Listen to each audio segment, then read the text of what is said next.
হাজবেন্ডের common dialogue. প্রতিটা হাজবেন্ডের কমন ডায়লগ, বউরা নাকি চিল্লাচিল্লি করে। তো আপনারা খালি বকাবকি করবেন, ভুল ধরবেন, তো আমরা চিল্লাচিল্লি করব না?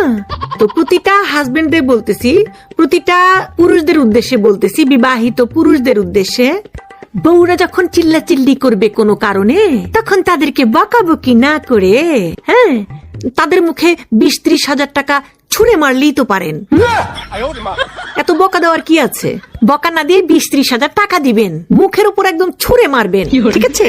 তাহলেই দেখবেন যে আমরা বউরা না আর চিল্লাবো না, একদম ঠান্ডা। আপনি বকা দিবেন, মনে করেন যে যত যাই কিছু বলেন, ঠিক আছে, আমরা কিছুই বলবো না। তো সবসময় বকাবকি না করে মাঝে মাঝে রাগ করে 20-30 হাজার টাকা মুখের উপর ছুঁড়ে মারবেন। ওয়াহ, দেখবেন বউরা ভালো হয়ে গেছে। আপনারা তো বউদের মনের কথাই বোঝেন না। বোঝা গেছে?